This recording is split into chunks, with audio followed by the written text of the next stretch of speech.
It's nice to see you again. Hi. Um, it was a nice sunny Friday, and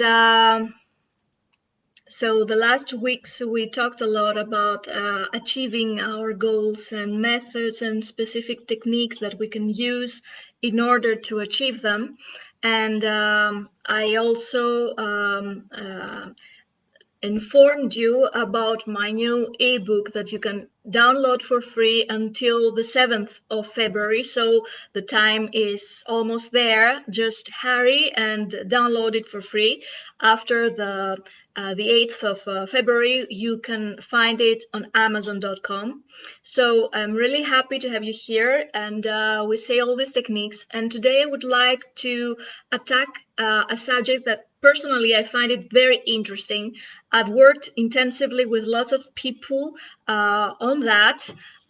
It's about using our emotions to our benefit and not to our distractions, especially when it is about achieving our goals, achieving our professional goals, and boosting our career and helping our businesses to flourish and find a great progress ahead of us. So the first emotion that I would like to attack today is anger, and it's a very big topic. We feel anger all the time, and that's good. And by that, I have to tell you the first tip. Actually, anger is not the outburst that you can see to many people, or people that they're getting outraged. This is not exactly anger. Anger can be so simple and so light as a small irritation. And why is that? Because something happens in the environment that informs us that this is not going along to our wishes, to our personal boundaries. Something attacks our personal boundaries, our physical personal boundaries, emotional or mental ones. But at the same time, something doesn't go as we have planned it. And actually, anger is a way to alert us.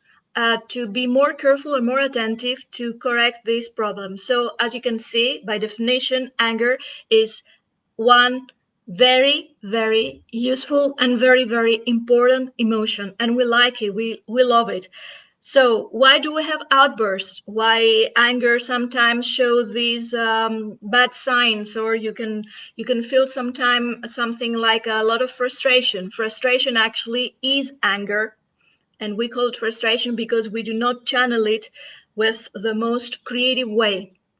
And some people say, I never get mad, I never get angry, but sometimes I get frustrated. Well, that's anger too. Yeah, that's anger. And it can really make you have a lot of bad choices. It can make you have a lot of bad decisions because what the emotions do in our brains is quite interesting. They can block our correct thinking if we do not actually channel them correctly.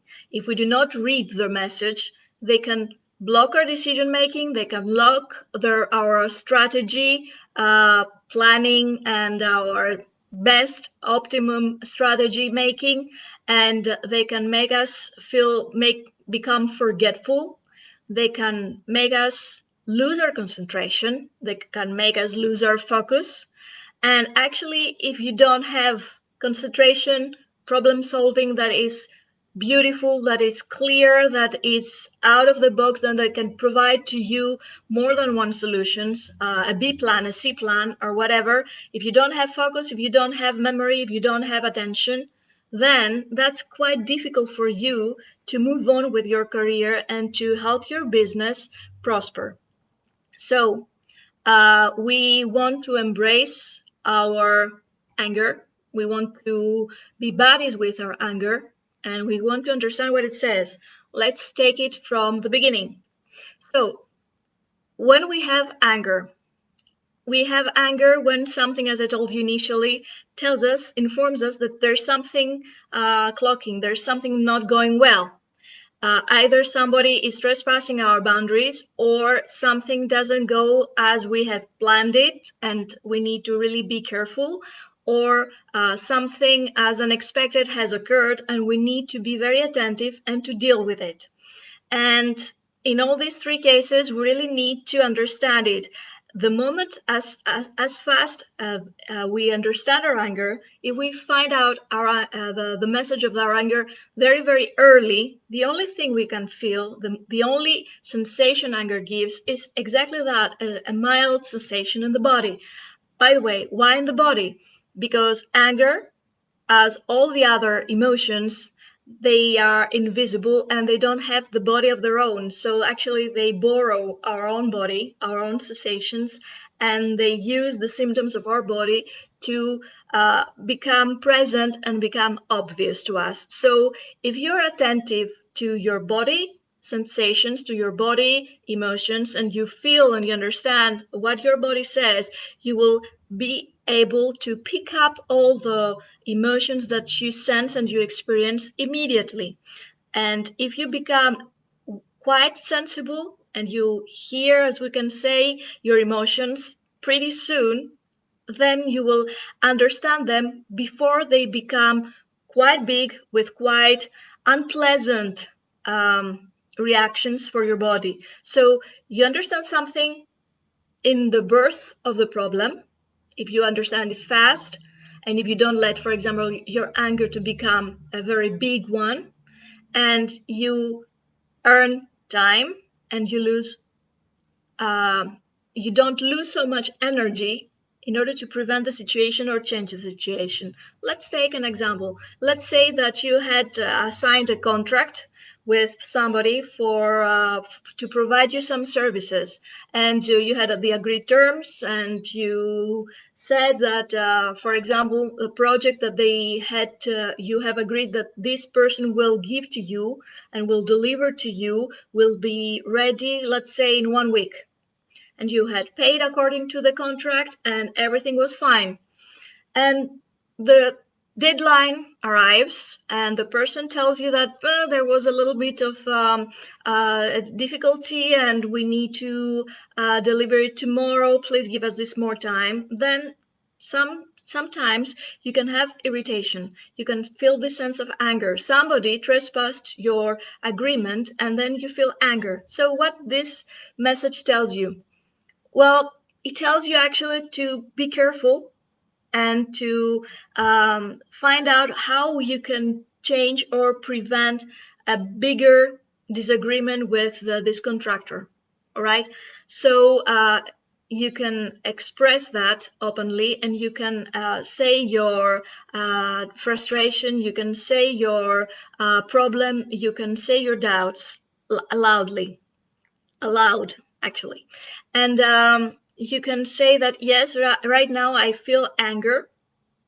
I understand that there is a disagreement to our plans. There is something unexpected that happened. I have signed and I've expected the delivery to be done in 1 week. Now we are in 8 days and we still don't have the result.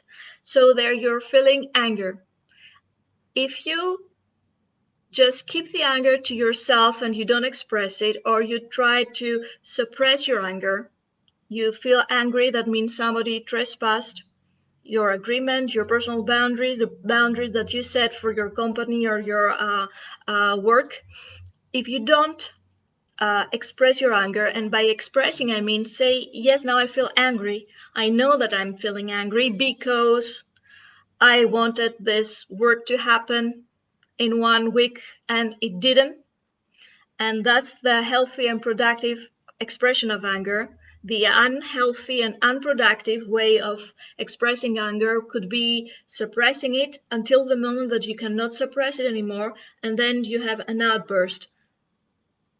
And the outburst can occur not specifically due to this event, but there can be another event at the same time, something small, something minor, something almost insignificant, like somebody spilled a few drains of coffee on your office, and then you just explode.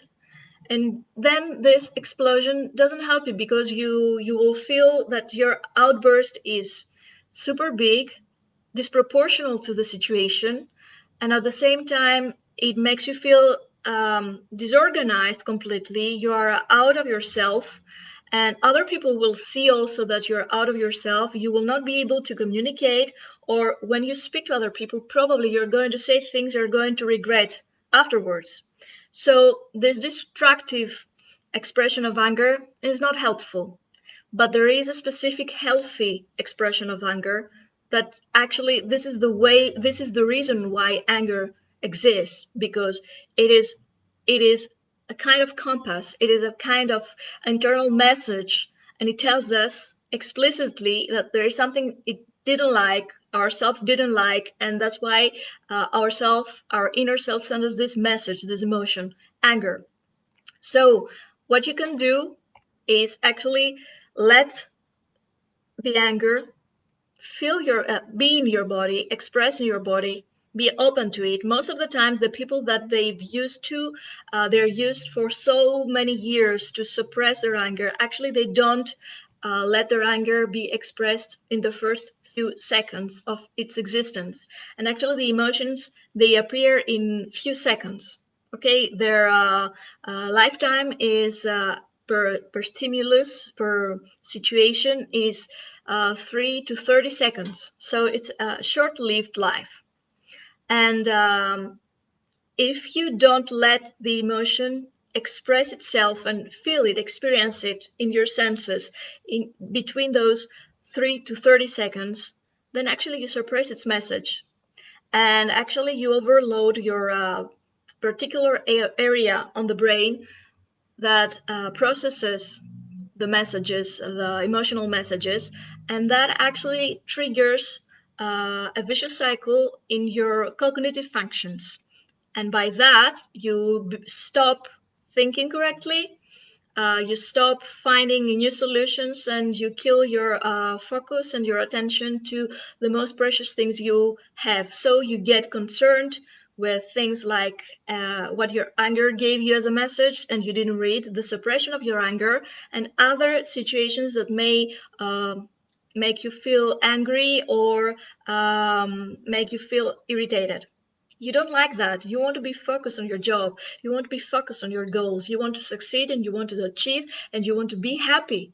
So, a small hack, if you let your anger express itself through your body and feel this small irritation, there are many, many different body parts that can play.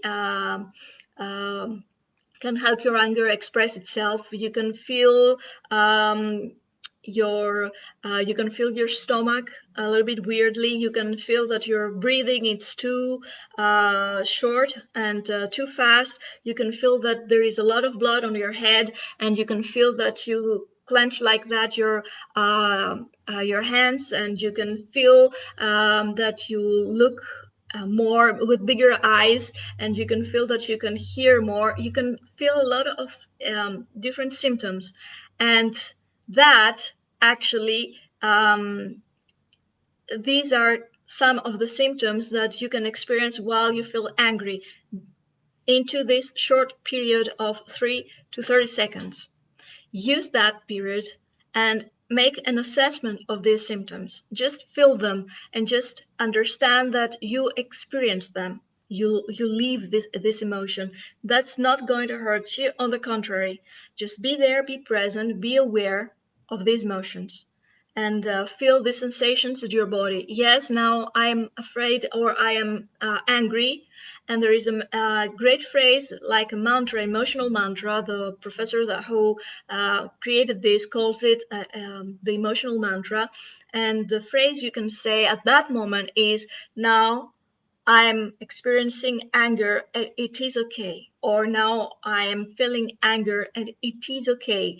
And this is a very beautiful phrase, because what it actually does is it helps you realize, conceptualize, make it, put it into your consciousness, that the subconscious motion and function of your anger becomes clear. You get the message, you understand it, you really realize what your inner self sent you as a message, that you have to be careful of something, and you start understanding what that something is, And it is okay because it was a message. We say most of the times that anger is bad, don't feel angry, and you need to have anger management. Yes, when you begin to become, when you start being addicted to angry behaviors, and you become angry, addicted to angry behaviors when actually you do not listen to the messages of your anger, and when you try to suppress your anger.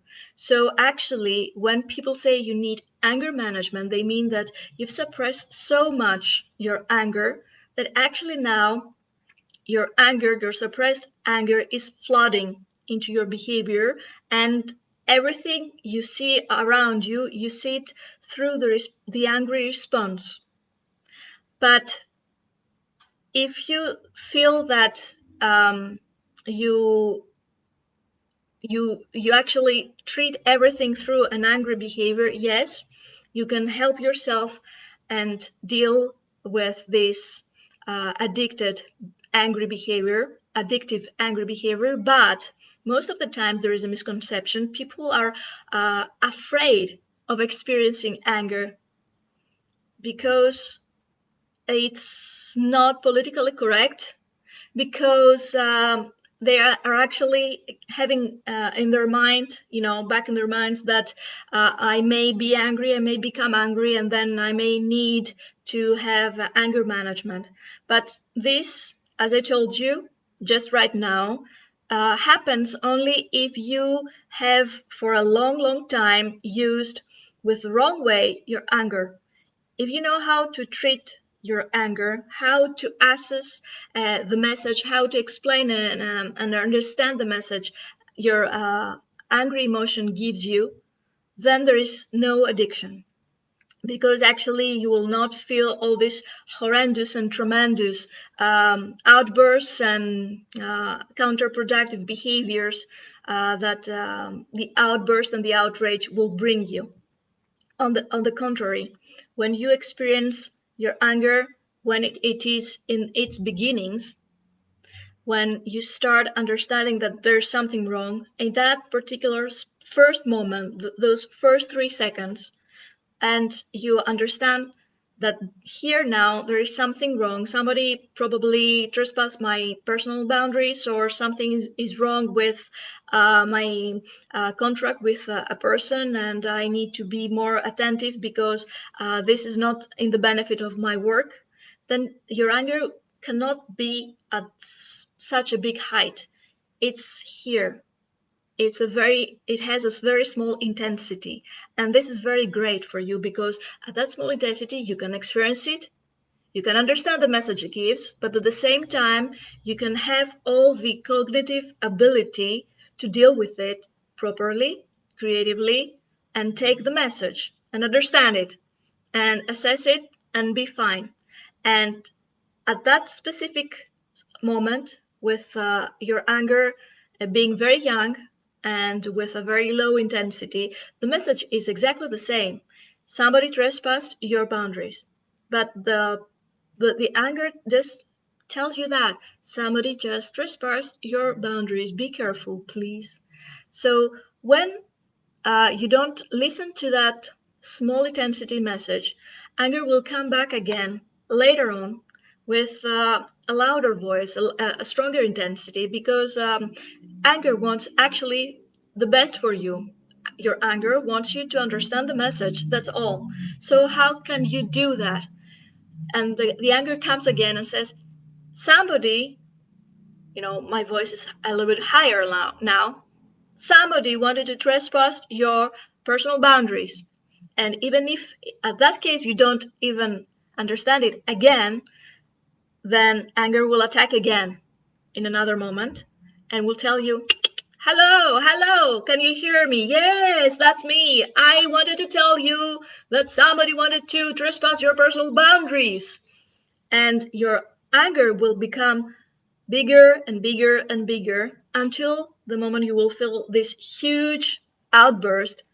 And that comes because it is the attempt of your inner self to tell you, to pass you on a message that for so long you were keeping yourself out of it, you were ignoring. Okay, so that's why we say be attentive and listen to this message in its very early beginnings, because the intensity is very low. That doesn't hurt you, that doesn't cause you any strange behaviors, any strange physiological changes in your body that they are disagreeable, like great anger, like a lot of palpitation, like of hypertension, like feeling a tension that actually sometimes even it can paralyze your body and your thought. So you want to work with your anger in this very small beginning. So you listen to the message, and you listen to the message by understanding the sensations in your body. You understand that you feel a little bit more um, short breathing. You understand that you feel this kind of irritation, and the more you become sensible to these symptoms, the faster you will understand the next time that these different from the physiological sensations are my anger, my angry emotion, and I need to pay attention to it, listen to it. And the moment you start exercising yourself, hearing and listening, and be more attentive to your body sensations that actually correspond to your anger, you are moving faster to realizing that something wrong has happened, and I need to be careful about it because my anger tells me so. This is very, very useful, especially if you have a work, a business, especially if you interact with many other people. It is very, very important for you to know and to understand your sensation of your anger immediately, because at that specific moment you know that you have the control. You understand the moment you realize there is something wrong, you have the control and you can change it. If there is someone in your staff that actually doesn't understand what you're saying, or keeps arriving late at a job, although that you have informed many times this person that this is not something that it's helpful for the company nor themselves, and they keep doing it again and again, probably you're going to feel anger. The moment you start feeling it, it tells you do something with this situation, just deal with it, handle it. And what will you do? You are the owner of this business, you are the boss. How will you handle it? And the intensity of anger is very, very low. If you keep ignoring it and you keep ignoring the problem, the anger will come again higher and higher and higher until you have an outburst that will probably not solve the situation but make it worse. And you don't want that, because it will have repercussions for you, and it will maybe put in danger your work, your relationship with your co-workers, your colleagues, your staff, and you don't like that. Or it will have bad impact for you and your relationships with your clients, and of course that you don't like it either. So feel, express, sense your anger, feel it in your body, and listen to the valuable information has. Well, the informations most of the times what the angers contain, the messages that the angers contain are very, very simple. Actually, this one word, do something, it's one phrase, do something about it.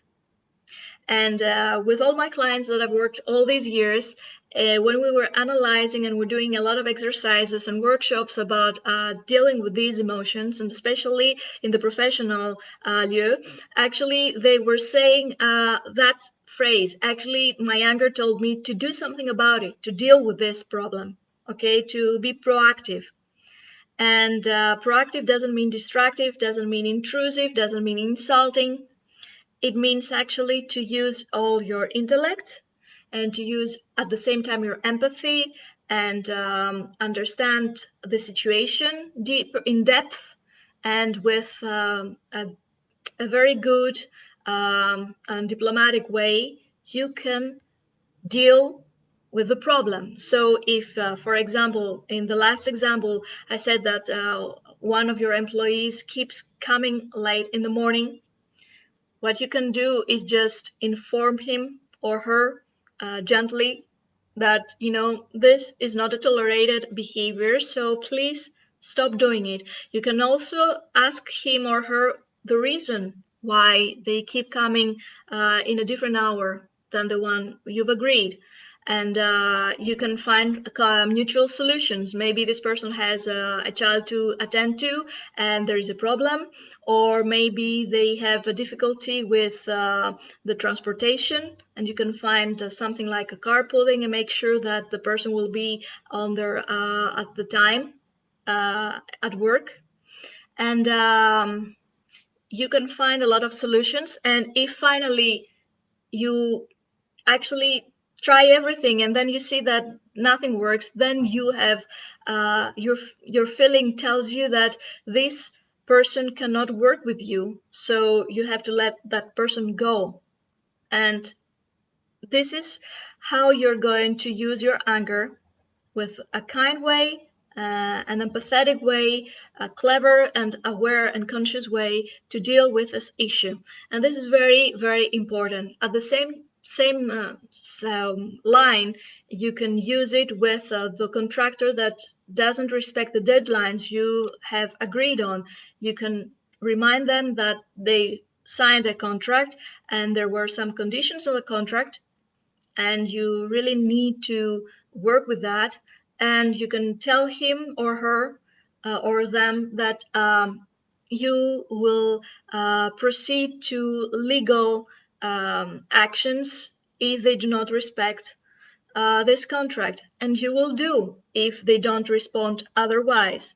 But your anger has told you something, that there was an event attacking your business, attacking your personal boundaries, because most of the times businessmen tend to be, of course, very, very close and with their business, and we feel actually that somebody attacks our personal boundaries when they attack our business, and they violate the calm and the productivity of our business. And so you protected your personal boundaries and your business because you listened carefully to your anger.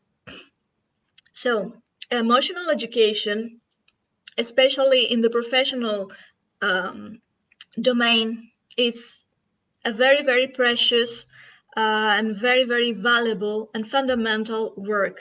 I've seen a lot of my clients protecting their future, their career path, and their businesses because they started dealing correctly with their emotions. I've seen people that they arrived with panic attacks to me, and these panic attacks actually were there because they couldn't understand, they couldn't read their emotions, especially the negative emotions. And one of them was anger. Most of the times, panic attacks come from suppressed anger and how we don't know how to use it, which is very, very serious, a very, very serious matter because it handicaps us and incapacitates us in many, many aspects of our lives. And most of the times, the first aspect of our life that is completely incapacitated due to panic is our work, our business, our professional behavior. So I've seen a lot of my clients changing completely their way of proceeding and assessing their relationship with their anger. And I've seen them actually achieving better lives, better work, better contracts, having more clients, boosting their life, boosting their businesses because they started listening to those negative emotions like anger that actually they are our compass in life. So if you have some issues of emotional difficulties and you cannot read your emotions and you see that they pose you a very big problem in your work, in your business, I invite you to have a free session with me to learn and understand which are these problems, these emotions, and how to educate you in order to better deal with your emotions. Read them, understand them, and use them for your own benefit. You will find a lot of information in the comments in this video, and or else you can send me a direct message. Okay, and you can also check my website. It's uplifepsychology.com, and find more information about that. Don't leave behind your emotions. They are actually they're one of your superpowers, and you can use them for your own benefit and for your own good. Okay, enjoy this week and see you next one. Bye bye.